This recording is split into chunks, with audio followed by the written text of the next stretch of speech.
Lionel Messi বিশ্বকাপের বা football বিশ্বের সেরা ফুটবলার যিনি কখনো ফুটবলটা ছুঁয়েছেন। লিওনেল মেসি হলো যে দ্যাট প্লেয়ার যে রেকর্ড পৃথিবীতে যা আছে সব তো ব্রেক করেছে। আজকে যদি আরেকটা গোল করতে পারে, সে এককভাবে কিন্তু 17 গোল নিয়ে টপ স্কোরার, ওয়ার্ল্ড কাপের টপ স্কোরার হবে। আজ রাত ঠিক 11টা বাজে বাংলাদেশের যত ফুটবল ভক্তরা আছেন সবাই সময় মতো বসে পড়বেন টিভি পর্দার সামনে। কেন? কারণ আজ বিশ্বকাপের মঞ্চে আর্জেন্টিনা আর লিওনেল মেসি খেলতে নামবে তাদের গ্রুপ স্টেজের দ্বিতীয় ম্যাচ। সবাইকে ওয়েলকাম করছি রবি প্রেজেন্স দ্য গেম প্ল্যানে। আমাদের সঙ্গে আছেন জাহিদ হাসান এমিলি। এমিলি ভাই, আর্জেন্টিনা আর লিওনেল মেসি একটা উৎসবের নাম, কারণ তারা যখনই খেলতে নামছে বিশ্বকাপে বাংলাদেশ এরকম অনেক জায়গায় ছড়িয়ে ছিটিয়ে দেখা যাচ্ছে একটা উৎসবের মহল পরিণত হচ্ছে। লাখো লাখো মানুষজন সেখানে বসে পড়ছেন, দাঁড়িয়ে পড়ছেন, হাজারো মানুষজন টিএসসিতে দেখেছি, আমরা ডিআইইউতে দেখেছি মেসি মেসি নামে চিৎকার করে গলা ফাটাচ্ছেন। আর্জেন্টিনা আর মেসি এত ভালোবাসা কিভাবে হলো? না, এটা তো সম্পূর্ণটা ফুটবল দিয়ে। হ্যাঁ, ফুটবলের বাইরে তো তারা তেমন কিছুই করে না। এবং আমি যদি ভুল না করে থাকি, লিওনেল মেসি 2022 বিশ্বকাপ জেতার পরে এটার এক্সাইটমেন্ট আরও বেশি হয়ে গিয়েছে।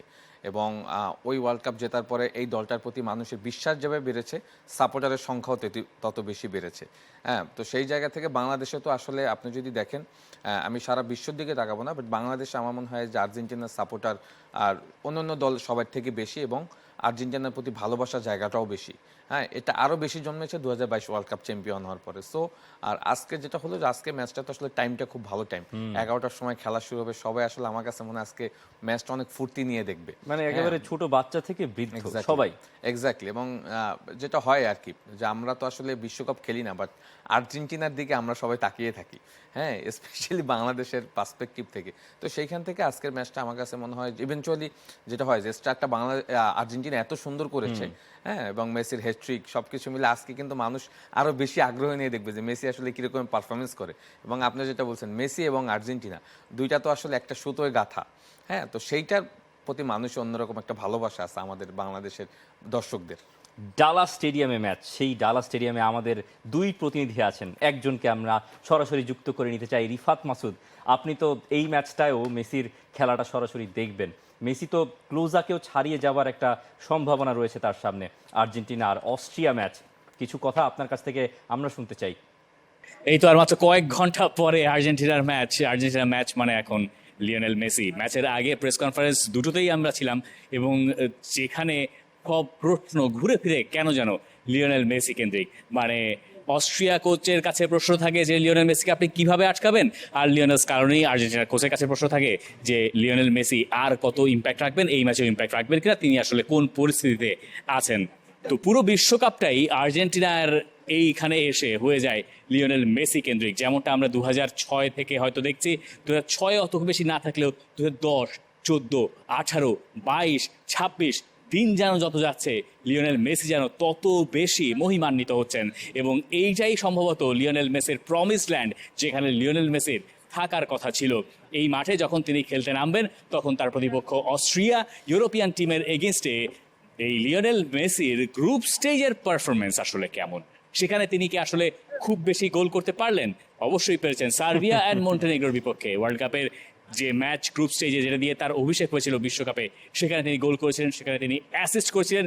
2010 সালে গ্রুপ স্টেজে আর্জেন্টিনা যাদেরকে পেয়েছিল, সেখানে তারা গ্রিসের বিপক্ষে খেলেছিল। সেই গ্রিসের ম্যাচে গ্রুপ স্টেজে Lionel Messi man of the ম্যাচের পুরস্কার জিতেছিলেন। গোল পান নাই, কিন্তু সেই ম্যাচে তিনি দুর্দান্ত পারফর্ম করেছিলেন, এবং ওই ম্যাচে আর্জেন্টিনার হয়ে প্রথমবারের মতো ক্যাপ্টেন্সি করেছিলেন লিওনেল মেসি বিশ্বকাপের কোনো ম্যাচে।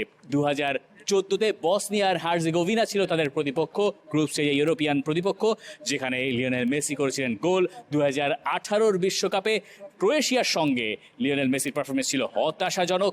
এরপরে 2022-এ পোল্যান্ডের বিপক্ষে লিওনেল মেসি গোল হয়তো করেন নাই, কিন্তু ওই গ্রুপ স্টেজের ম্যাচগুলোতে তার বড় একটা প্রভাব ছিল। আরও একবার যখন এইখানে একটা ইউরোপিয়ান প্রতিপক্ষের বিপক্ষে আর্জেন্টিনা খেলছে, এই মাঝের সময়টায় ইউরোপিয়ান প্রতিপক্ষের বিপক্ষে না খেলাটা হয়তো লিওনেল মেসির জন্য অত বেশি দুশ্চিন্তা না হলেও আর্জেন্টিনা ভক্তদের জন্য কিছুটা দুর্ভাবনার হতে পারে।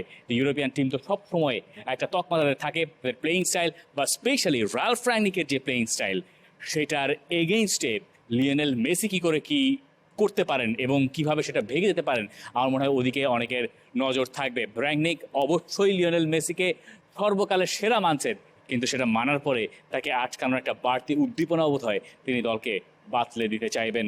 এবং এই গেগেন প্রেসিং স্টাইলের এগেনস্টে লিওনেল মেসির খেলা এই 38 বছর বয়সের শেষ ম্যাচ কেমন হয় সেটা এখনও দেখার পালা। এবং আমার মনে হয় লিওনেল মেসি ভালোই করবেন, খারাপ কেন করবেন, তাই না? অনেক ধন্যবাদ রিফাত মাসুদ আপনাকে। লিওনেল মেসি আর রিফাত মাসুদ এটা কানেকশনটাই ভিন্ন। তিনি যখন বলেন এই কথাগুলো তখন একটা অন্যরকম আবহ তৈরি হয়। লিওনেল মেসি আর আর্জেন্টিনা, এই বাংলাদেশের মানুষজন তো উঠে পড়ে বসে খেলাটা দেখবে, আর সেই সঙ্গে খেলাটা দেখবেন অস্ট্রিয়ার যারা খেলবেন তার বিপক্ষে, আর বেঞ্চে যারা থাকবেন। ডাগ আউটে দাঁড়ানো ওই আপনার স্পেশালি অস্ট্রিয়ার কোচের কথা বলতে হয়, যিনি গেগেন প্রেসিংয়ের উদ্ভাবক। সেই কোচ বিশ্বকাপের এই প্রেস কনফারেন্সে ম্যাচের আগে বলেই দিয়েছেন যে লিওনেল মেসি বিশ্বকাপের বা ফুটবল বিশ্বের সেরা ফুটবলার যিনি কখনো ফুটবলটা ছুঁয়েছেন।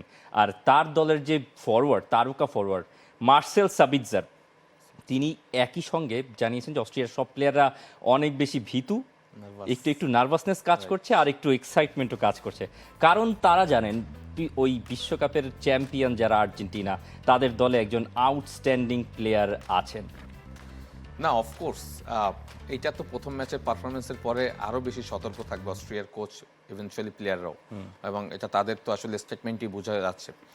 আর্জেন্টিনা ব্যাপারটা হলো, আর্জেন্টিনা কিন্তু এবার যদি আপনি তাদের গ্রুপ স্টেজে ম্যাচগুলি দেখেন, 3টা মহাদেশের 3টা দেশে তাদের গ্রুপে পড়েছে, এশিয়া, আফ্রিকা এবং হলো ইউরোপ। সো 3টা দলের সাথে কিন্তু তাদের খেলতে হচ্ছে। প্রথম তারা ফেস করেছে আফ্রিকা দল, আলজেরিয়াকে তারা বিট করেছে, আজকে তারা ইউরোপিয়ান একটা দলের সাথে খেলবে। এবং রিফাত ভাই যেটা বললো যে আর্জেন্টিনা অলওয়েজ যখন ইউরোপের দলের কন্ডিশনের দলের সাথে যখন ম্যাচ খেলে তখন কিন্তু কিছুটা হলো প্রেসারে থাকে, টু বি অনেস্ট। এবং আপনি যেটা বলছেন যে অস্ট্রিয়ার মেইন গেম প্ল্যান একটা বড় অংশ দে প্লেইং হাই প্রেসিং, হ্যাঁ, খুব প্রেস করে। এবং আমি যদি ভুল না করে থাকি এই স্কোয়াডের আমি যেটা দেখলাম যে 11 জন আর 8 জনই they playing in Bundesliga, German league. হ্যাঁ, জার্মান লিগ। সো সেখানে দেখলাম যে ব্রুসিয়া ডর্টমুন্ড, আরবি লেইপজিগের প্লেয়ার রয়েছে, এবং আমরা জানি Bundesliga always it's high intensity match. So ওই ভাবটা তো থাকবেই আজকের ম্যাচে। সো যেটা হয় যে আর্জেন্টিনা যখন আপনার অপোনেন্ট থাকবে, কোচ যখন লিওনেল স্কেলনি, তখন আসলে অনেক প্ল্যানই কিন্তু আসলে আপনি এক্সিকিউট করতে পারবেন না। অনেক রকমের আপনি হয়তো আজকে লিওনেল মেসিকে আলাদাভাবে হয়তো তার একটা ম্যান টু ম্যান মার্ক থাকবে, বা তার উপরে কোনো রকমের একটা আলাদা চাপ থাকবে, চাপ তৈরি করার চেষ্টা করবে। বাট লিওনেল মেসি তো আসলে আনপ্রেডিক্টেবল প্লেয়ার। আপনি লিওনেল মেসি গেলে যত রকমের প্ল্যান করেন সেইটা end of the match execution করা যায় না। পেপ গার্দিওলা একটা কথা বলেছিল যে Lionel Messi is number 9, number 8, number 7, number 6, number 4, number 5 everywhere. হ্যাঁ, সো লিওনেল মেসিকে নিয়ে তো আসলে তেমন কোনো গেম প্ল্যান আপনি যেটাই করেন সেটা আসলে তেমন কোনো কিছু করতে পারবেন না। বাট টু বি অনেস্ট, যেটা হয় যে অস্ট্রিয়া এগেনস্ট আমরা যেটা দেখলাম জর্ডানের সাথে, হ্যাঁ, সো এক্সাইটিং ম্যাচ খেলছে, হ্যাঁ, খুব হাই, 3টা গোল তারা দিয়েছে। হ্যাঁ, 3টা গোল দিয়েছে, এবং জর্ডান কিন্তু কম্পিটিটিভ ম্যাচ খেলার চেষ্টা করছে। বাট অস্ট্রিয়া যেটা করছে যে তারা আসলে কোনোভাবেই তাদেরকে অ্যালাউ করেনি, হ্যাঁ, তারা তাদের গেম প্ল্যানটা এক্সিকিউশন করছে। সো ওই জায়গাটা কিছুটা না বেশ কনসার্ন থাকতে হবে আর্জেন্টিনাকে, হ্যাঁ। এবং আর্জেন্টিনারও কিন্তু কিছু আমি বলবো যে মেজরিটি জায়গা রয়েছে যেখানেও আর্জেন্টিনার কিন্তু কিছু ভুল ত্রুটি হয়, ওইটাও কিন্তু আবার অস্ট্রিয়া কিন্তু কনসিডারেশনে নিবে যে ওই জায়গাগুলি আসলে তারা কিভাবে ম্যানেজ করতে পারে। মানে দর্শক আপনারা তো বুঝতে পারছেন যে একজন আর্জেন্টাইন ভক্ত, সাবেক ফুটবলার, মানে এই 3-0 গোলের জয় দিয়েও খুশি না, মানে আর্জেন্টিনার কাছ থেকে তিনি আরও দেখতে চান। দারুণ। লিওনেল স্কালোনি, তিনি আসলে অস্ট্রিয়ার এই রালফ রাগনিক এই কোচ, তারপরে এই প্লেয়ারদের অনেক প্রশংসা তিনি করেছেন। Austria has very good players, they are a great team, high pressure, a very vertical team. বিশেষ করে এই কথাটা বলেছেন। ওই কাউন্টার প্রেসিং, গেগেন প্রেসিং এর যে উদ্ভাবক রালফ রাগনিক, তিনি দলটা কেমন সিস্টেমে খেলান, ওই কনরাড লাইমার যখন থাকেন, পিএসজি বায়ার্ন মিউনিখের মিডফিল্ডার, কনরাড লাইমার মাল্টিপল পজিশনে খেলতে পারেন।